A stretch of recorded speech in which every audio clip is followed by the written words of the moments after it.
Selamat malam semuanya. Perkenalkan, saya Putri Niamsyah dan rekan saya. Tegar Jatuh Ramadhani. Di sini kami akan melanjutkan diskusi selanjutnya, yakni pada kesempatan kali ini kita akan membahas mengenai keyword precision, lalu recall, F-measure, confusion metric, dan akurasi paradoks. Nah, mungkin kita bisa seperti biasa, kita akan mencoba untuk mengirimkan prompt yang sudah ditentukan oleh dosen. Baik, mungkin Sini bisa mungkin kita mulai saja ya. ya. Di sini kita menggunakan GPT dan akan saya kirim.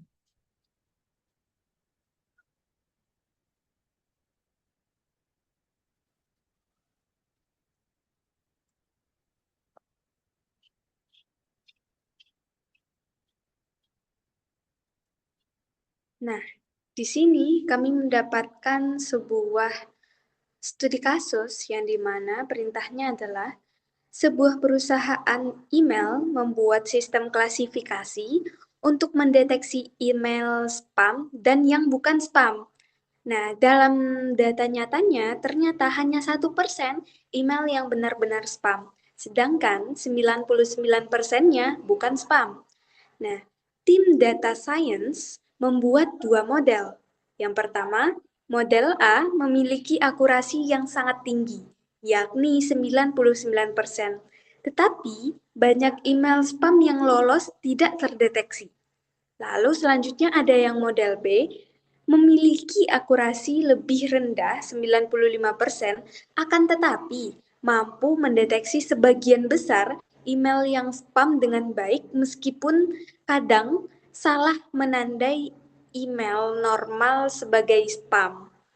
Nah, lalu selanjutnya di sini manajemen tersebut bingung karena secara angka akurasi model A terlihat memang lebih bagus. Nah, pertanyaannya itu, jelaskan mengapa dalam kasus ini akurasi saja tidak cukup untuk menilai kualitas sebuah model.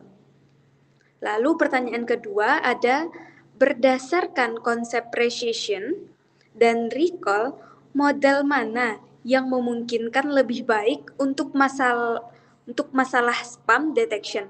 Jelaskan alasannya. Lalu pertanyaan yang ketiga, apa peran F-measure atau F1 score dalam membantu pengambilan keputusan pada situasi seperti ini? Dan pertanyaan terakhir, jelaskan bagaimana akurasi paradoks bisa terjadi pada studi kasus tersebut menggunakan konsep confusion matrix tanpa perhitungan angka. Mungkin dari Tegar sendiri ada pendapat yang ingin diutarakan terlebih dahulu? Kalau menurut saya ya, dari sini kan terlihat kalau di model A, dia memiliki akurasi yang sangat tinggi. Dia memiliki 99%, tetapi banyak email spam yang lolos at- tidak terdeteksi. Sedangkan model kedua tuh akurasinya nggak setinggi yang A, tapi dia bisa mengatasi spam. Mungkin ini salah satu contoh dari mungkin akurasi paradoks ya, di mana akurasi yang tinggi belum tentu lebih baik daripada akurasi yang rendah. Bisa dilihat di sini, bisa aja datanya tersebut masuk ke dalam kondisi yang disebut false positive, di mana email normal akan dianggap sebagai spam atau sebaliknya. Jadi jadi sebuah email yang seharusnya diklasifikasikan sebagai spam, dia tidak akan masuk ke spam karena false positif tersebut. Kalau aja mungkin ada ide.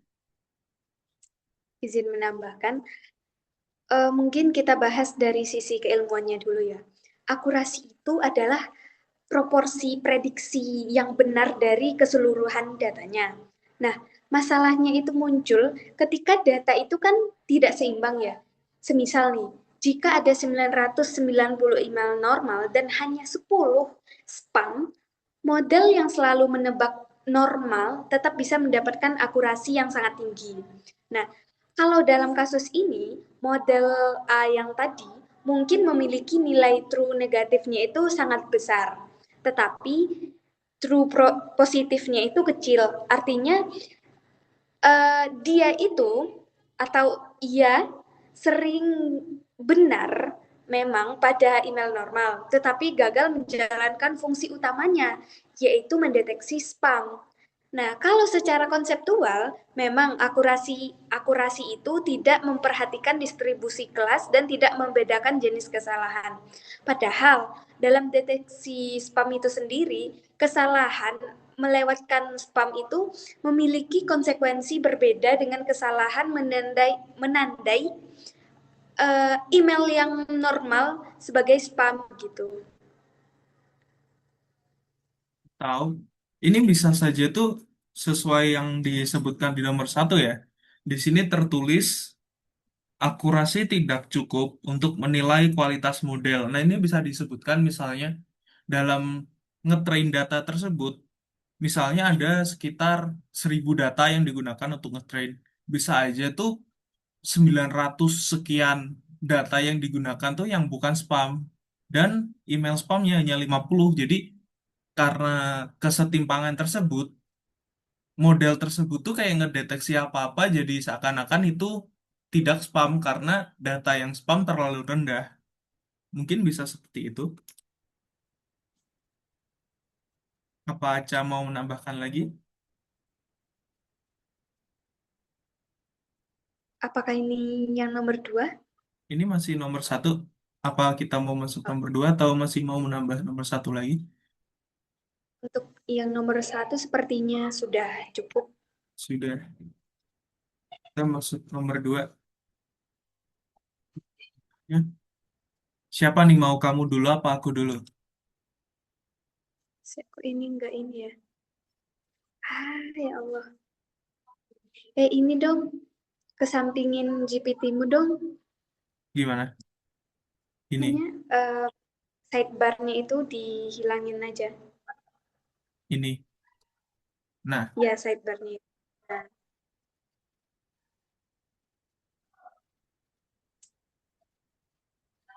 ini saja ya.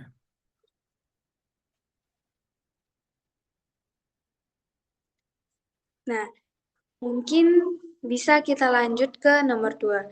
Berdasarkan konsep precision dan recall, model mana yang memungkinkan kemungkinan lebih baik untuk masalah spam detection? Jelaskan alasannya.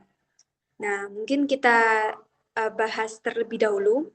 Precision itu ketika model mengatakan spam, seberapa sering itu benar spam. Nah, itu precision.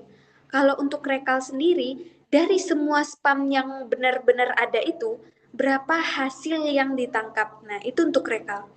Kalau dalam konteks spam detection ini sendiri, tujuan utamanya itu adalah menangkap sebanyak mungkin spam tersebut gitu. Nah, itu berarti recall itu menjadi sangat penting. Kalau yang model B tadi itu, walaupun akurasinya itu lebih rendah, kemungkinan memiliki recall yang lebih tinggi. Karena uh, model B yang tadi itu mampu mendeteksi sebagian besar spam tadi. Nah, sedangkan yang model A kemungkinan memiliki recall yang rendah karena banyak spam yang lolos. Kalau secara fungsional mungkin model B ini lebih sesuai untuk masalah spam detection karena dia itu lebih efektif menemukan kelas yang menjadi fokus utama yaitu spam. Apakah ada Belum, tambahan? belum ada tambahan. Apa mungkin Aca mau menambahkan lagi? Mungkin bisa kita lanjut ke nomor 3. Apa peran F-measure F1 score dalam membantu pengambilan keputusan pada situasi seperti ini? Nah, menurut saya kalau F-measure khususnya yang F1 score itu adalah rata-rata harmonik dari precision dan recall itu tadi. Nah, kalau F1-nya itu tinggi, hanya jika precision dan recall sama-sama baik. Nah, tapi jika salah satunya itu rendah, maka F1-nya itu tadi itu ikut turun. Nah, kalau dalam situasi ini, F1 itu nanti dia akan membantu tim yang tidak terjebak pada satu sisi saja. Jika model A memiliki presisi yang tinggi tetapi recall-nya sangat rendah, maka F1-nya juga akan rendah. Model B yang lebih seimbang antara presisi dan recall-nya biasanya akan memiliki F1 yang lebih baik. Nah, F1 ini eh, dia itu menjadi alat objektif untuk menilai keseimbangan performa, terutama saat datanya itu tidak seimbang tadi. Apakah Tegar Jadi ada tambahan? F1 ini tuh sebenarnya sebagai gabungan antara precision dan recall yang gunanya untuk ngecek apakah kedua aspek tersebut yaitu aspek precision dan recall itu tuh udah seimbang atau belum. Nah, Ya, jadi kalimat sederhananya itu F1 ini dipakai kalau kita itu ingin precision dan recall-nya itu sama-sama bagus. Nah, seperti yang sudah dibahas pada pertemuan sebelumnya, rumusnya itu adalah F1 sama dengan 2 dikali dengan precision dikali dengan recall dibagi dengan precision ditambah recall. Nah, maknanya itu gimana? Jika F1-nya itu tinggi, eh maknanya itu gimana? S1 tinggi jika precision dan recall-nya itu sama-sama tinggi. Namun jika salah satunya rendah, F1 itu bakal ikut turun gitu. Apakah jadi ada intinya tambahan? ya seperti itu. Jadi F-measure ini sebagai memastikan itu imbang atau tidak. Jadi seperti itu. Apa kita mau langsung masuk ke nomor 4 ini? Ya, nomor 4, jelaskan bagaimana akurasi paradoks terjadi pada kasus tersebut menggunakan konsep confusion matrix. Nah, tanpa perhitungan angka. Nah, jadi intinya itu bagaimana akurasi paradoks itu terjadi pada kasus yang ini. Ya, Akurasi paradoks itu terjadi ketika model dengan akurasi yang lebih tinggi tadi itu justru lebih buruk dalam mendeteksi kelas yang paling penting. Nah, kalau dalam confusion matrix, LA itu mungkin memiliki true negatif yang sangat besar. Lalu ada true positif yang kecil, false negatif yang mungkin cukup besar. Nah, karena jumlah email normalnya itu lebih dominan atau sangat dominan, nilai true negatif itu mendominasi perhitungan akurasinya. Akibatnya, akurasinya itu malah terlihat tinggi walaupun model menganggap hal tersebut adalah spam. Nah, sedangkan model B mungkin memiliki true positifnya yang lebih besar. Lalu false positifnya lebih banyak dan true negatifnya lebih sedikit lebih rendah. Akurasinya itu turun karena ada tambahan false positif tadi. Namun secara fungsi, model B itu lebih efektif mendeteksi spam. Itulah yang disebut dengan akurasi pada paradoks. Akurasi tinggi tidak selalu berarti model itu lebih baik, terutama ketika kelas minoritas adalah yang paling penting untuk dideteksi. Begitu. jadi intinya ini tuh kayak kasus di mana model tuh memang terlihat akurasinya tuh tinggi banget seakan-akan benar, tapi giliran kita bandingkan dengan sebuah model lain yang memiliki akurasi lebih rendah, bisa saja dia lebih sesuai jika digunakan di kehidupan nyata. Mungkin seperti itu ya intinya.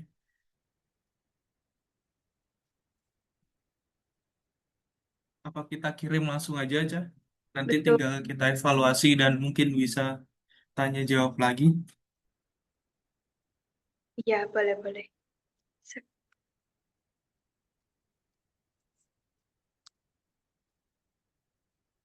Ya intinya, Mungkin bisa diulas. ya sebentar. Kita tunggu ini selesai prompt dulu.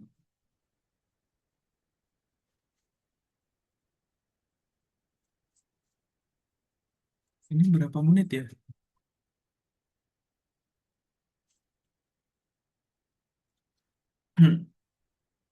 Dari yang nomor satu, yang pertanyaannya tadi kan, mengapa akurasi tidak cukup untuk menilai kualitas model? Nah, di sini jawaban kita tadi itu, data pada model A bisa saja didominasi pada email yang non-spam. Jawabannya benar sekali, karena memang seperti yang kita katakan tadi, jikalau belum tentu model yang memiliki akurasi tinggi, belum tentu ia memiliki akurasi yang benar-benar bisa dipakai di dunia nyata. Misalnya seperti ini. Di sini tertulis kalau 99% email memang bukan spam, maka model yang selalu menebak bukan spam pun bisa dapat akurasi 99%. Tetapi model tersebut tidak berguna karena tujuan utama sistem adalah menemukan spam. Jadi bisa disimpulkan kalau akurasi tinggi bukan berarti model tersebut bagus. Atau dianalogikan, kalau seorang dokter ngomong tuh semua semua pasien sehat, iya, rumah sakit tersebut akan terlihat kalau pasiennya memang sehat semua, tapi kan belum tentu kalau semuanya sehat. Jadi bisa dikatakan kalau dokter tersebut tuh berbahaya. Mungkin lanjut yang nomor dua, precision versus recall.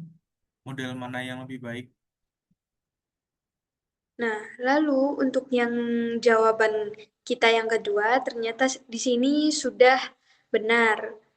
Karena precision itu kecepatan prediksi positif, recall kemampuan menemukan semua kasus positif. Namun di sini ternyata terdapat sedikit tambahan. Untuk spam detection, biasanya recall lebih penting daripada precision. Kenapa? Karena spam yang lolos itu berbahaya seperti phishing, penipuan, malware. Sedangkan email normal yang salah masuk spam seharusnya masih bisa folder dicek di folder spam. Jadi mungkin kemungkinan model B ini itu lebih baik karena recall lebih tinggi, lebih banyak spam terdeteksi. Mungkin ini bisa menjadi evaluasi kami juga dan mendapatkan ilmu juga terkait hal tersebut. Jadi gambaran kalau tidak selamanya akurasi tinggi itu akan menjadi sistem yang bagus. Mungkin seperti itu. Tuh. Lanjut kita nomor tiga, peran F-measure digunakan untuk, ya jawaban kita udah bisa dibilang benar seperti kita katakan tadi, kalau perannya ini tuh untuk memastikan kalau precision dan recall itu bisa seimbang, karena event itu dipakai ketika kita tidak mau hanya fokus ke salah satu, yaitu salah satu precision atau mungkin recall saja. Terus yang kedua, kita ingin kompromi terbaik antara keduanya. Karena ini seperti yang dikatakan, precision tinggi biasanya akan memiliki recall rendah, begitu juga sebaliknya. Jadi F1 ini seperti yang dikatakan tadi, ini tuh agar kita dapat memiliki presentasi recall dan precision yang bisa dibilang seimbang dan tidak terlalu setimpang. Seperti itu. Dan lanjut nomor 4. Nah, lalu untuk yang keempat, antara akurasi paradoks dan confusion matrix, di sini sudah benar. Secara garis besarnya atau secara singkatnya, confusion matrix itu prediksi spamnya itu dengan TP yang kecil. Sedangkan untuk prediksi normalnya itu FN yang besar. Lalu kalau untuk selanjutnya, kalau yang normal malah prediksi spamnya itu FP-nya kecil dan Untuk yang normal biasanya itu TN. FN-nya itu sangat besar gitu. Nah, karena TN-nya itu sangat banyak, maka akurasinya itu tinggi karena dia true negatifnya itu yang lebih banyak tadi ya. Nah, padahal TP atau true positif kecil modelnya itu gagal ke tujuan utamanya seperti yang sebelumnya juga udah sempet diulang-ulang terus ya. Eh, yang dimana sistem ini itu seharusnya bisa menjawab apa tujuan yang ingin kita capai, bukan seberapa tinggi akurasinya, tapi seberapa sistem ini menjawab tujuan yang kita tuju dari awal begitu. Mungkin itu yang bisa kita ambil kesimpulan dari nomor Iya, 4. bentar. Ini durasinya cukup belum ya? Kayaknya belum deh. Tambahin. Selanjutnya mungkin kita Tambah. akan lanjut mengevaluasi tentang apa saja yang sudah kita pelajari, namun sebagai bukan dalam bentuk pertanyaan, tetapi dalam bentuk teori yang diberikan GPT saja. Mungkin seperti itu aja. Apakah oke? Boleh, boleh.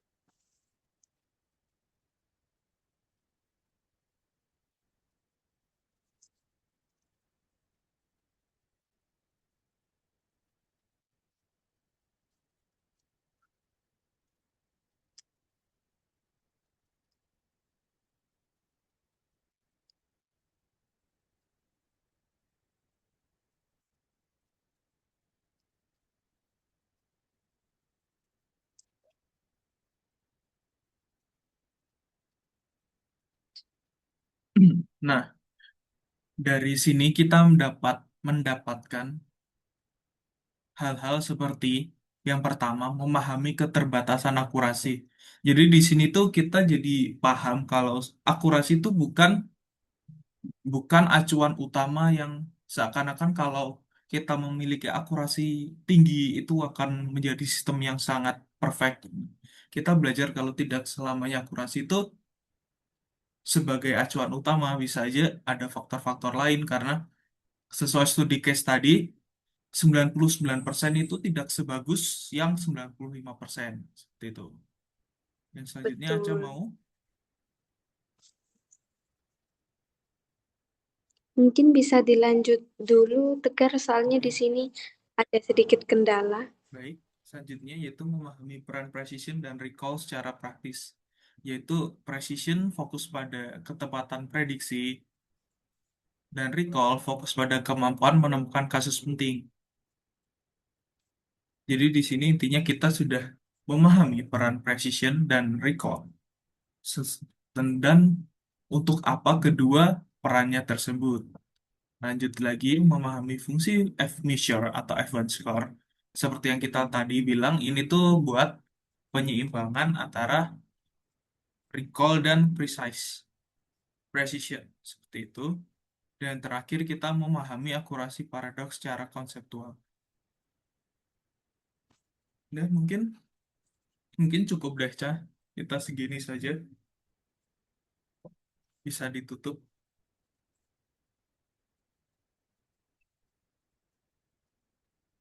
Halo, Baik, mungkin apakah suara saya terdengar dengan jelas? terdengar aman.